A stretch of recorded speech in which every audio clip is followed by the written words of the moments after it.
So Merrily is going to continue with her presentation with part 2. So take it away. Thank you for being here. Thank you. Well, first of all, I'd like to thank you, Joanne, again. You're most welcome. And the audience for such a warm welcome that you gave me for part 1 and your great questions. I really appreciate it. I'm glad you have a similar passion. And I also need to start by giving Lyssa Royal credit again. I have synthesized from her information. She should get full credit for this information. And her website is Lyssa, LYSSA, ROYAL.net.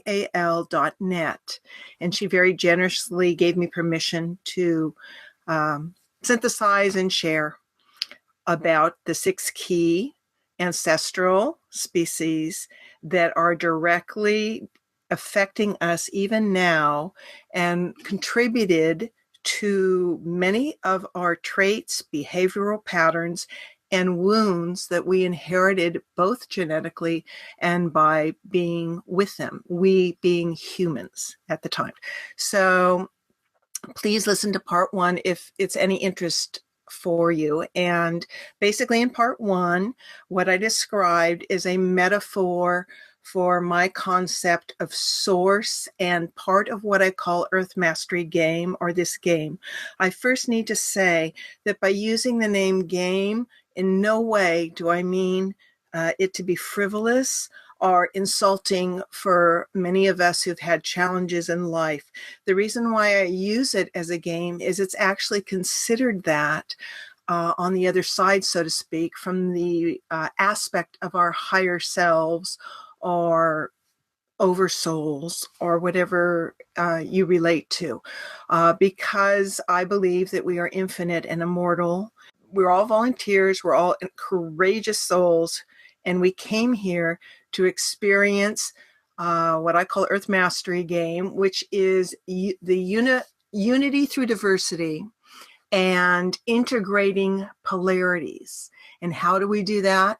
By taking responsibility and not falling into the victim-perpetrator paradigm that we all have lived out for thousands and thousands and thousands of years. So why are we doing this? Ultimately, for greater evolutionary growth in consciousness. It's a little unusual in that the concept I wanted you to consider is that if you think of oneness or source, whatever name you're comfortable with, being an infinite sphere, and source decided, contemplated what it would be like to almost like segment a part of this infinite capacity of all-knowingness and oneness, just segment a part of it off into a realm of separation to play, so to speak, with the experience of not knowing itself as one. So in order to do that, it fragmented a part of itself off, and that's often referred to by many different names, but we refer to it as founders, the founders, and think of them as large chunks of source, like a large holographic aspect of source. Then the founders being the first fragmentation. So every fragmentation we've gone down, which happens in incarnation, the first fragmentation, which is the founders, will always be the closest, so to speak, of being able to easily access oneness or source. So it continued with what it felt was the desire of oneness, and the founders created the humanoid template, which seemed to be the popular version and what was desired for us to incarnate into. And the founders prepared for third and fourth density, which I described in part 1, a place called Lyra, which is constellation. Now, when I speak of these places, please understand there are a lot at this point metaphorical, because we're in kind of a completely different time-space zone than thousands and thousands and thousands of years ago. So this story I'm telling you is a very, very, very early version of the 6 key species that were our forefathers and foremothers that came to Earth and continued to influence us both genetically, which I'll explain, and behaviorally. And when we were in our more primitive state, from Neanderthal, Cro-Magnon, etc., we tended to look at these spacefaring, amazing beings as God, and are as gods as in small g, but mostly through literature, for primitive man at the time, they mistakenly, which caused a lot of problems actually, mistook them for God. Okay, which indeed they are not. They were a young species, and they were a third fragmentation. The Lyrans are a third fragmentation. So we go from source to the founders, and then the founders did kind of that big bang thing through the Lyran portal, and billions of individuated holographic shards of the founders, and therefore also oneness, burst forth, and they were connected enough to get the sense of what the game's about, but not really the memory of it as the founders did, because they were fragmented and a farther step away, even though they were still a hologram. So the Lyrans are the first group we talked about. And remember from part 1, they carry the masculine archetype, the outward directive archetype. The symbol is the lion or the eagle. And they're very domineering, and might makes right, and let's go explore and, excuse my language, kick ass. That's kind of their thing. And so they're colonizers and they're explorers, and they went all around, Lyra, and they continued colonizing throughout the whole galaxy. And we will talk about that. Now, remember, in polarities, we are talking about, if we're playing a polarity game, you have, in this sense, the context is you have a positive polarity, which is just not talking about a charge. It's talking about service to others. And then you have a negative polarity, which is service to self. And supposedly, in the heart of God or oneness, there is no preference. There is no bad and good and this and that. It's kind of, the universe is inherently neutral. So this game is set up, and those that wanted to go, okay, we'll learn about, service to self. Because as I mentioned in part 1, any extreme, if you're service to self, you end up being a martyr. That's not the best option. And I mean, service to others, you end up being a martyr, which is not the best option. If you're service to self, you can end up being a psychopath. Okay. So we've met some of those in our life. So ultimately, the balance, we're trying to get somewhere in the balance of through thousands and thousands and thousands of years. And so another polarity is the victim perpetrator, which, has happened ad nauseum on this planet. So this is a huge time on the planet, as I discussed, where we have gone through, which I'm not going to get into, you have to listen to part 1, but we've gone through an amazing, dense photonic area closer to the central sun of the galaxy. It's a natural cycle that resonates and is rhythm with everything else in the universe. And this is the time for humanity to wake up. Awaken, which is piercing the veil of forgetfulness. Because as we incarnated to the densities of third density, and we're moving from third to fourth, and I explained what that was in part 1, we slowly began to remember and resonate more with more spiritual things, who we really are, and have more of a desire for integrate, not to mention probably feeling exhausted by so many challenges through thousands and thousands and thousands of years. So this is a very exciting, powerful time, and is looked at by many of the positive ETs and beings as like, whoa, we're like primetime TV right now.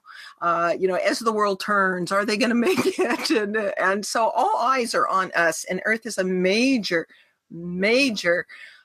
stage for what's called the grand experiment, because in this way it has never been done before or duplicated by any source or God. So that's part of it.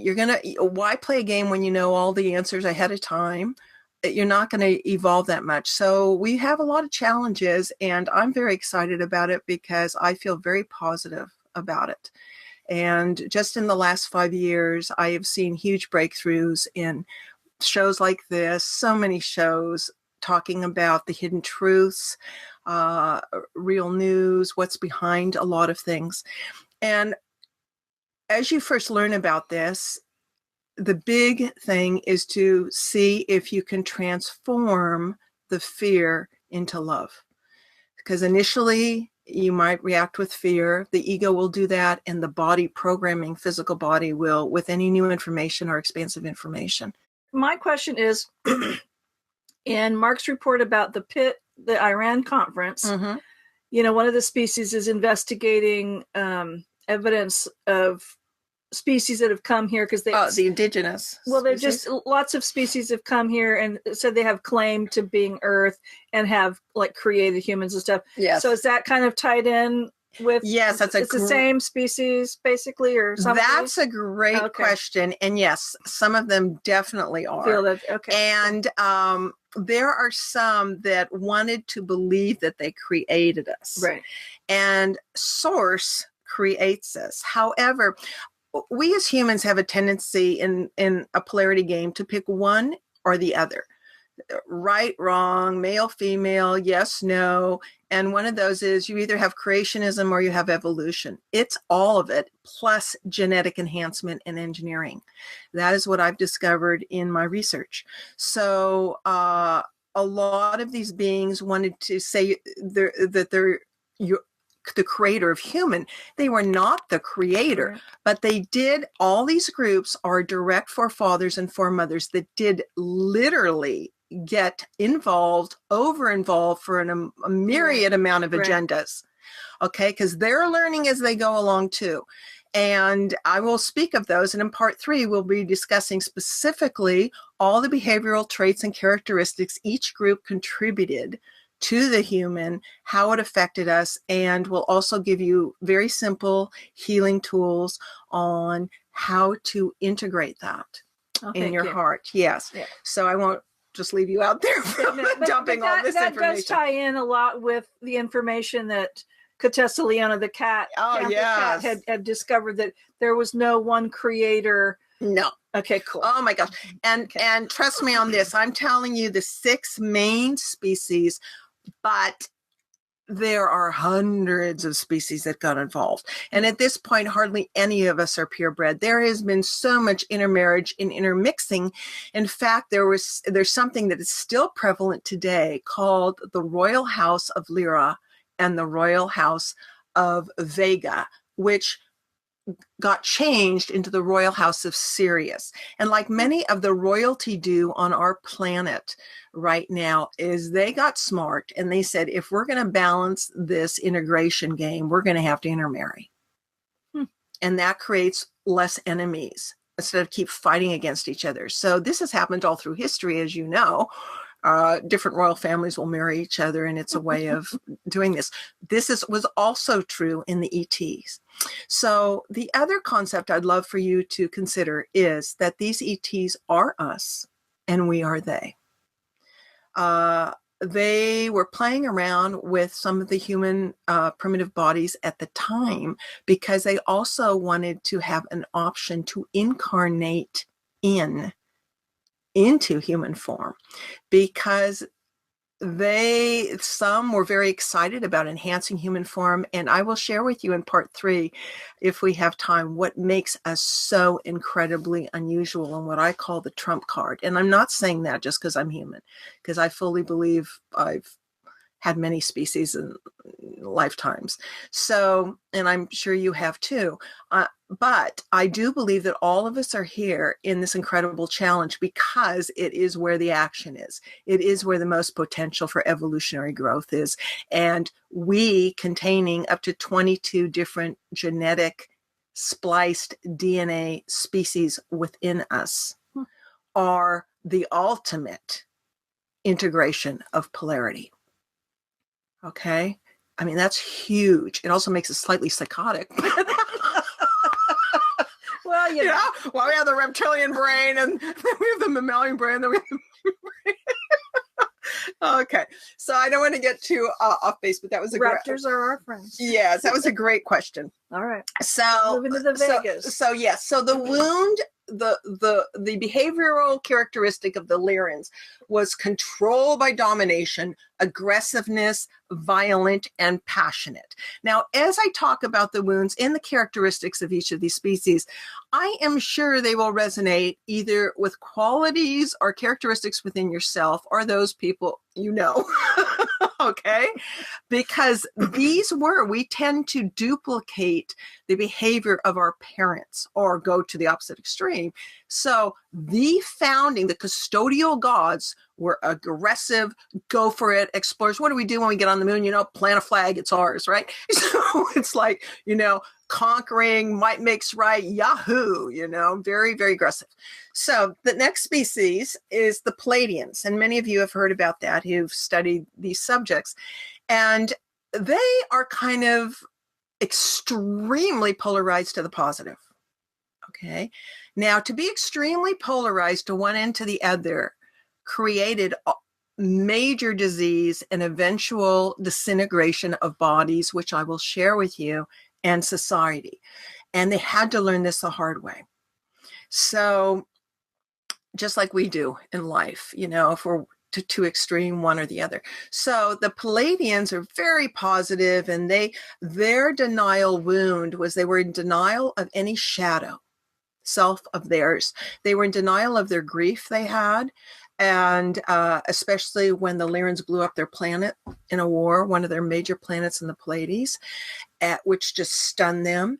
And their tendency would be to walk away or just leave anyone who was negative or pessimistic. They were almost you could say they were over enthusiastic and just, get in there and feminine intuition and, high intuition. So you had the Lyran masculinity, you had the Pleiadian femininity, and very into social engineering, interested in species and how can we help uplift them. That's their orientation. But in extreme, what it created for their society after thousands of years was a disease similar to an immune breakdown disease. And the only way they could access this, and I'm saying this because of a lot of Pleiadian tendencies I had early on in life. I was kind of naive, and I believe it or not, I wouldn't even talk to anyone who smoked or drank or anything like that. It took me a long time. It took me a long time to go. Snob. I know what a snob. But it took me a long time to realize in deep meditation that this was a Pleiadian characteristic and quality. And I went, oh my God.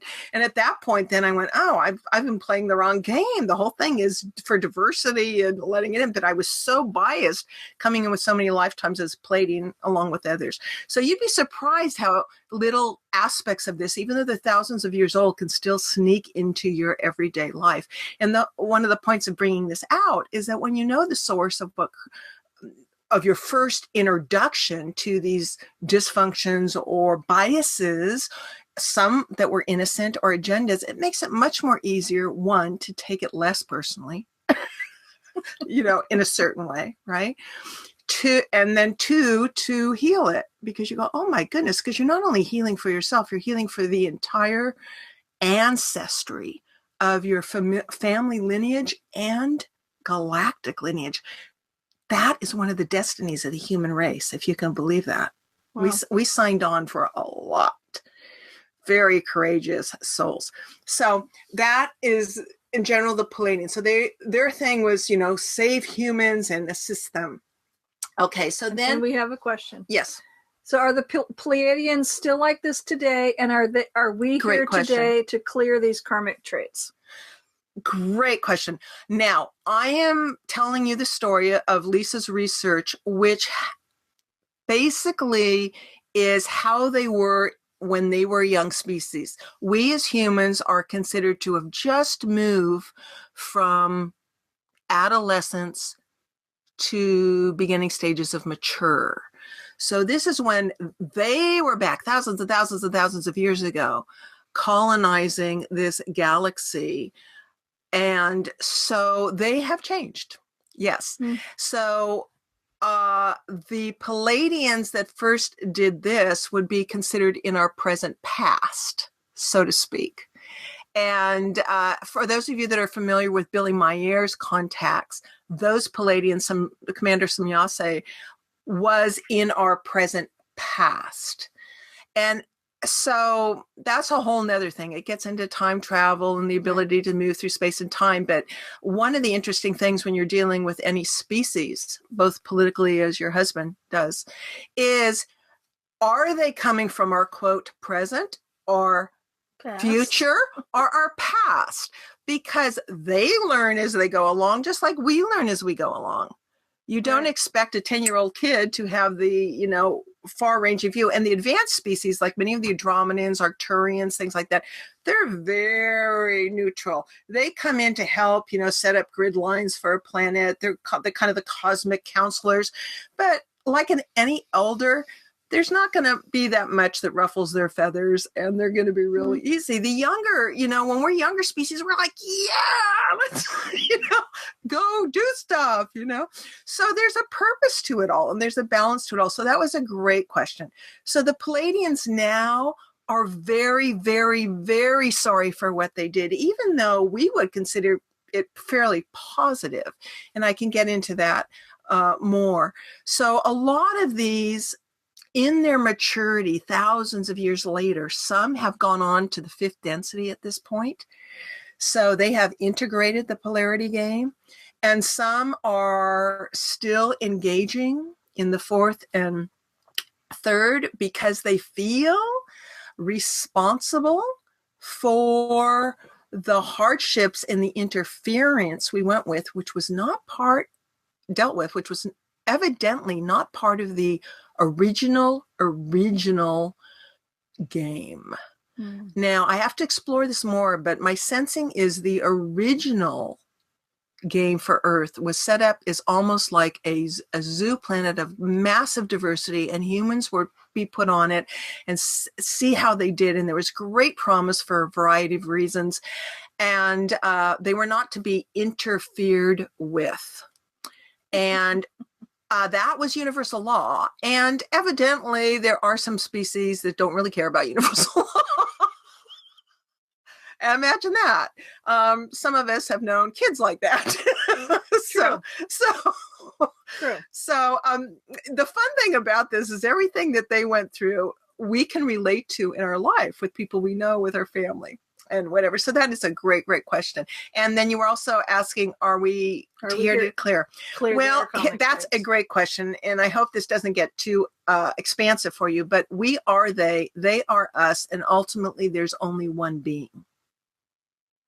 So the first step is to take at least co-responsibility along with the creator, because we are all literally creator gods, small g.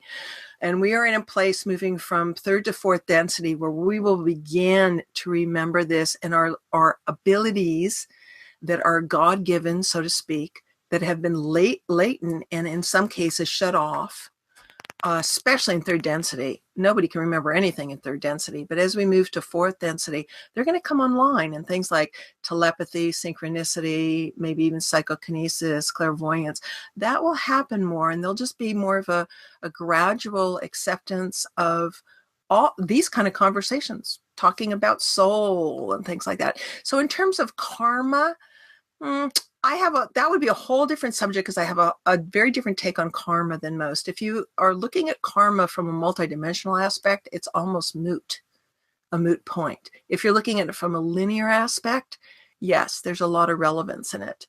But instead of the word karma, because it's so loaded, it's a great question, but I would prefer to use responsibility.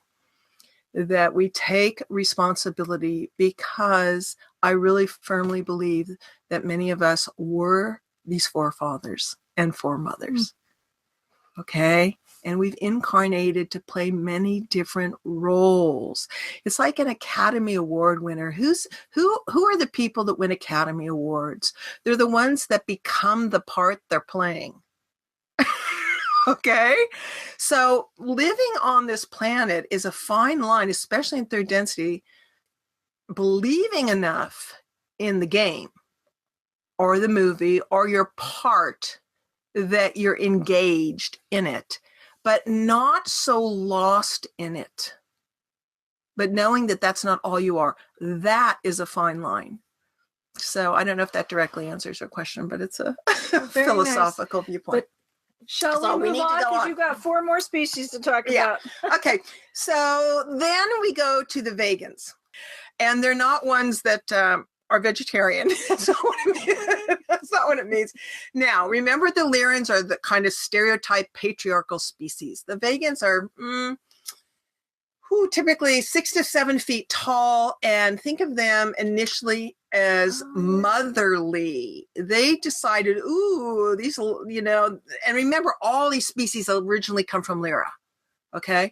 So they're like, I don't like this dominating over masculine patriarchal, kind of vibe. So we're going to focus on our inward work. We're going to focus on our insides and our emotions and our feelings. And we're going to develop mysticism. We're going to develop yoga, which they did. We're going to develop secret societies, which, unknown at the time, created fragmentation. Because any secrets create fragmentation. Okay. Makes sense. But secret societies, they had to, because the Lyrans would be after them if they're teaching certain things that they didn't. So you can, they were choosing the other role, like, okay. And some examples of vegans are American Indians, some of the African tribes. They tend to have light brown to dark brown skin. So you have all these different variations, okay? And then you have the Syrians. So basically, the Lyran, a group from Lyra migrated to Vega. And these were the ones that said, no, we're tired of the domineering Lyrans. And they started, colonizing in Vega. And they have, big eyes and dark pupils and slanted eyes. Some are bald. And then from Vega, a group went to Sirius. And that is now why it's called the 2 royal houses of Lyra and Sirius. It used to be Lyra and Vega, but now it's Sirius. Because the Syrians, both, speaking of polarization, they both have aspects of certain groups that went positive and aspects with certain group that went negative. Service to self, service to others. Now, it is considered on third density and even a lot of fourth that basically everyone has some service to self. Sure. Okay, we all have agendas. So, trying not to judge here, because it's pretty interesting. What you get to see is all 6 of these species took on archetypical, archetypal wounds and different aspects along the polarity line. All right, so we have the Lyrans extreme here. Right. Okay. And it's not like humans are totally self-centered or totally, other serving. Yeah. No, not at all. So combination. That's a great. Yeah, it's a great addition. So you have the Syrians. This is Sirius A and B. Huge bright star. And the vegans went to Sirius early on, and some of you may know the name Lemuria. Yay. And they were there establishing Lemuria, and which is, I guess, what's left over is Hawaii is one of the places, and Mount Shasta is left over from that. Some have blue skin, brown large eyes. There you go. And so you even think about the Krishnas, that had the violet blue skin. They're genetic engineers. These guys are like the genetic engineers. Oh, I see. Okay. They specialize. They wanted humans to be independent, so that they could later incarnate into Earth bodies if they wanted to. Oh. All right. That was like one of their agendas. And then there were others that were coming out of more negative, polarized, and created all kinds of interesting things. Their symbol, remember that the Vegan Syrian symbol in mystery schools is the snake. The Lyrans is the lion. Okay, so theirs is the snake. All right, so, and their wounds, I'm giving you examples of a couple wounds so you don't have to wait till part 3, but their wounds were like, they needed to be validated as heroes and martyrs. They kind of, had that going on. And like I mentioned, the secrecy in projects and they secretly enhanced humans. There was a alliance between the Syrians and the Palladians, and the Lyrans wanted to be worshipped, king of the jungle kind of thing. So they wanted the up and coming primitive man to look at them, and they were kind of getting off on that. The Palladians and a large group of the Syrians formed an alliance and joined with the Lyrans in the early genetic enhancements and experimentation. But unbeknownst to the Lyrans, they had a secret plan, welcome to secret societies, to instead of ensuring that humans would only get to a certain point and still be subservient or not be as smart as, quote, the creator gods, they made sure that they put a code in us that we would remember who we are and it would be enhanced. And guess what the timing of that is right now, 2012. The Mayans were a whole time traveler group, which is a whole nother story. So now we have a group of vegans migrating to Orion. Orion is extreme negativity. I mean, the most extreme. You got Palladians, which would be the most positive, and you got the Orions. Think Star Wars. This is a very interesting story. They are a domineering empire. They're 89% vegan, 11% Lyran. Literally, Darth Vader. I mean, I swear that Lucas must have been channeling about the ancient empire wars. They were masters at mind control. They literally had the Darth Vader, half technology, half mind control. They set up what's called an ancient Orion net, if you could believe this, around the earth, so that when people died, instead of going, back up to the source, those that didn't know and were programmed would like hit a resistance and smack them back to Orion. So it developed over thousands of years, the extreme sense of despair and hopelessness under subjugation, under an extremely dominating empire. And of course you had the Jedis. And the Jedis were, I definitely had a couple lifetimes here. They're called Black Leaguers. And these guys were actually vegan mystics. And they would live in caves at the time. It was mostly, a lot of Orion planets are very deserty. And so they lived in caves, and it was a very tough time. They were a resistance group. And they practiced certain things, and they could get certain technology that they could steal from the Orions when they could. But it was pretty hopeless. And they just would not give up, and they would help the people when they could, but they were hiding the whole time. And one of my things I've been told, I mean, it wasn't I had full memory, but I've been told this by 3 people that I taught invisibility there. Oh. So, we've all been, doesn't make me special at all. We've all been all over the place with this. Okay. So The goal of the Orions was to have a population that with no power. What does that sound like today? A lot of the Orions are still here, right? Where they can control kind of a population. Like New World Order type slave race? Well, yeah, kind of, right? Yeah. So, well, that's the tendency. Some of those guys have, continued to come over. So basically, they had a habitual need for polarity conflict. So if you know people in your life who constantly need conflict, it's like that's what gives them the juice, the adrenaline. There is definitely some stuff from Orion going in there. So you had the freedom fighters, the Jedis, and here's one of the coolest stories. So they got completely desperate. The mystics, the Black Leaguers, and they said, what can we do to help this polarity game? We can't go on like this for another thousands of years. They were in despair, and they did actually have mystics that were in touch with the founders. They could contact the founders. And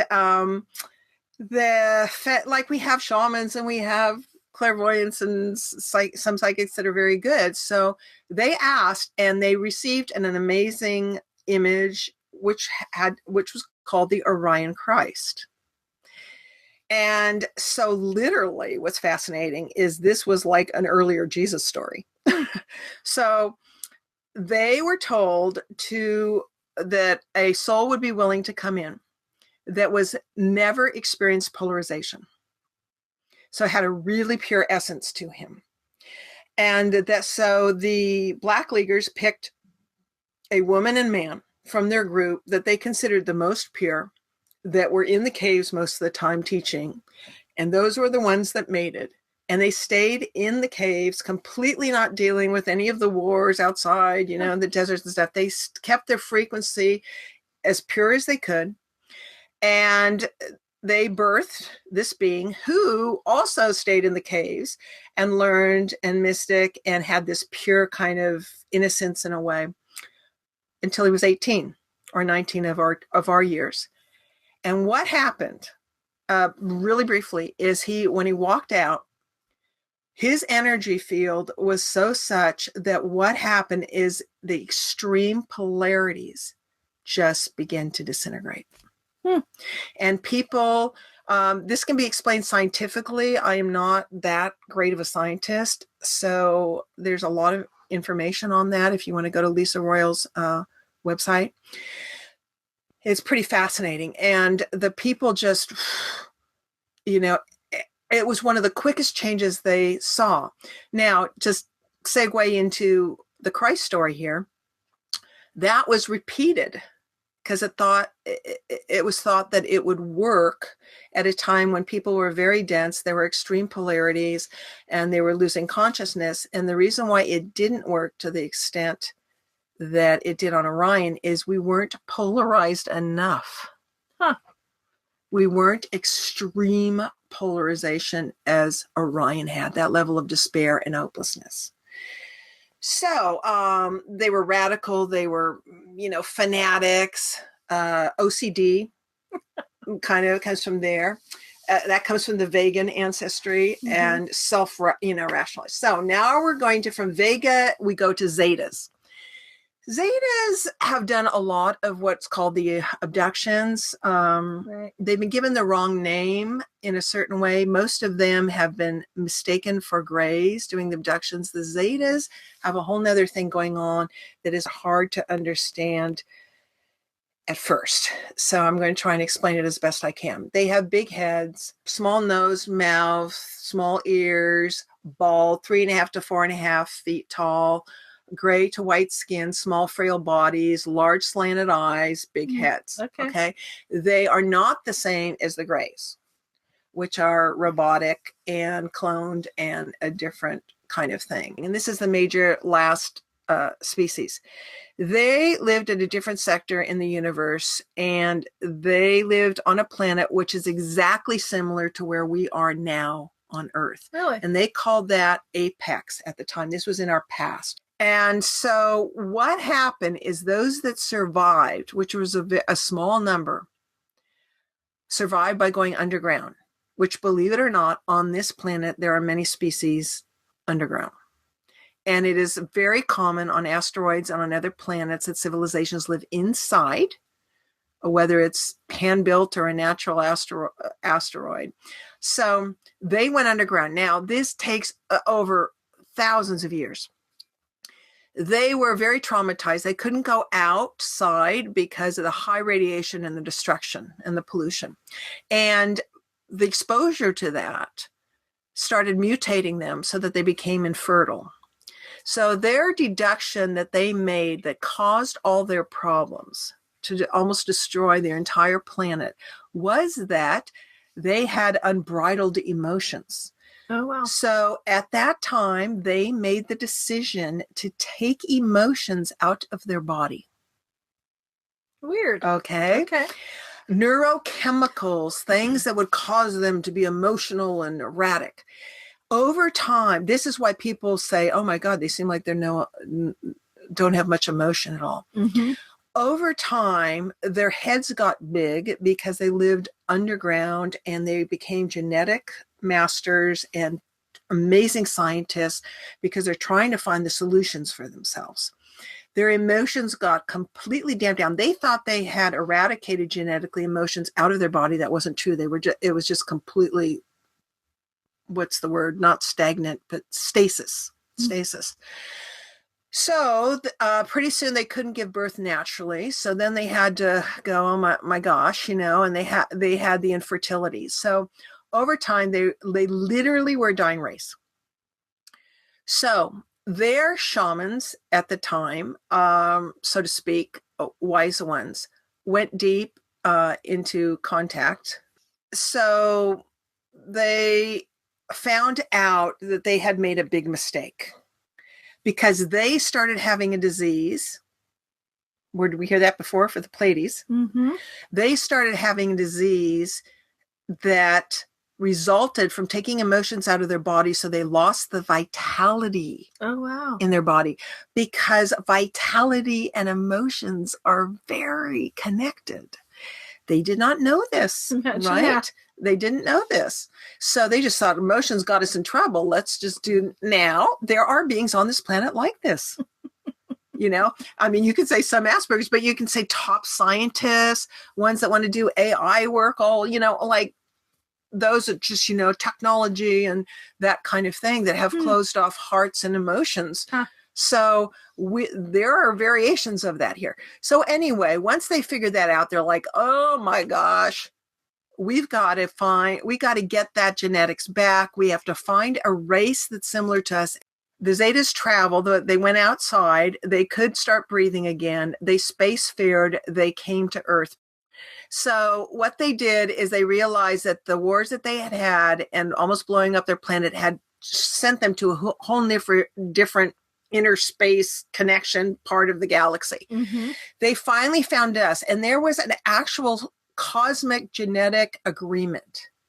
This is really wild, that they would be allowed to take neurochemicals and genetics from the human species, and supposedly the souls who came in as humans agreed to this, but of course they don't remember, right? So it's a terrifying experience for them. And in turn, they would be reminded, saved, and being accessing what they would look like in the future. Does not Earth turn itself around? Oh. You see what I mean? The gift. It's like we are looking at a possible viable future should we continue on the road of nuclear warfare and over technology. So it was. We would look like the Zetas? They look like us when they started. Oh, okay. Yeah. Okay. So there you have it, right? So, dear. That's a possible. Uh-huh. So it actually was a joint gift. It was not perceived like that because them taking emotions out of the body, they were terrified of us. They had much more frail bodies, white because of being in the cave, terrified of us. And we who are so disconnected from a multidimensionality and didn't consciously remember this agreement are terrified of them and going, what's going on? And this particular group, some use it as an excuse, but they said, you agreed to this, and that's why many people who've had contact, they are told, like, always reminded about nature and to keep nature and to keep, their heart open. So anyway, that's the mutual benefit. Now, what happened there is I'm happy to say that a group there's much trial and error. Stuff didn't work. They lost many children.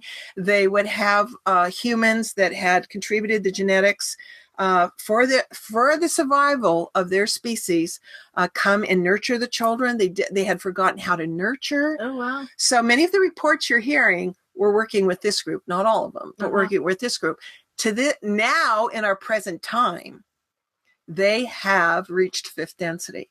They are an example of what's become an Essassani species, which is half human and half Zeta. There you go. Oh, wow. Half human and half Zeta. Mm-hmm. An example of that on YouTube, if you want, is Bashar, Bashar. He channels an Essassani, and you get to see the incredible integration balance of everything. I mean, coming forth from this being an enthusiastic in his emotions, but the balance of the high mental with the open heart. So they have succeeded in our future time to be an example of an integrated species.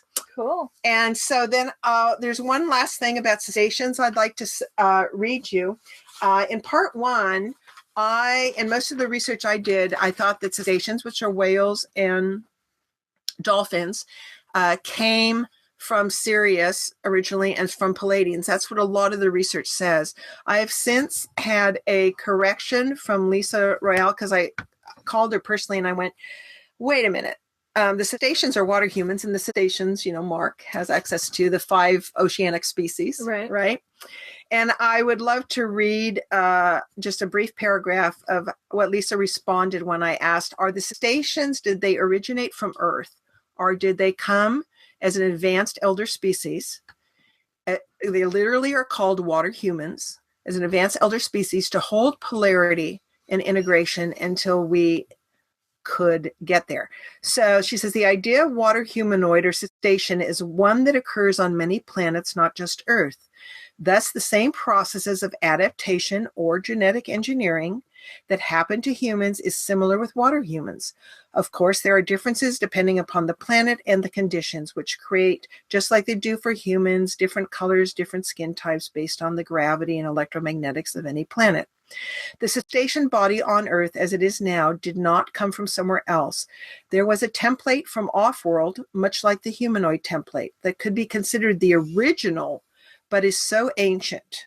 All newer forms of adaptation of that old template, all are newer forms. So I changed the graph to update that cetaceans were kind of engineered to be assistants to us humans and to have the opportunity as water humans to live in that kind of life. Now, Lyssa was talking to a woman that just had a hard time and was still stuck in the mindset that they did this to us as humans, right? They genetically engineered us, and that she felt like a victim. So Lyssa replied, presenting a bigger picture of the situation, that from the Palladian perspective, which Lyssa has a future Palladian side, the Palladian responsibility is to uplift life as long as it is done with integrity. That is why the Palladian and Sirians made that promise so long ago. Of course, they cannot control the direction things go at a certain point when the species becomes sentient. Wow. So we think we know what we're doing. We make these decisions, even sometimes for the betterment, but you don't know what's going to happen. So as we become more sentient, we take on all these characteristics, and that is part of their learning. The Palladians had to learn to let go, just like our parents do. They basically said, this is how it is done out there, much like the responsibility of parents to raise children, but even bigger. If planets had to wait for just natural evolution, things would move very slowly, and sentient life would be a rare thing in its own. Another reason why it is important for a planet to be emotionally and spiritually evolved before it goes traipsing through the galaxy. Wow. Well, I think that is a good place to actually stop. Okay. And Merrily will cover more of the traits and characteristics and wounds we inherited, and then offer simple, easy techniques to help integrate these conscious and subconscious wounds in us. So just want to thank everybody for listening tonight. Thank you, Merrily, for being here with me. Oh, my pleasure. Thank and you. And saving my voice. It's actually much better, but it was nice not to have to talk so much. But please visit my website as well, edhca.org, and see all the reports that we have available. And just keep coming back. And thank you for all your wonderful support. And we hope you've enjoyed the show. Thank you so much. Thank you. Bye for now.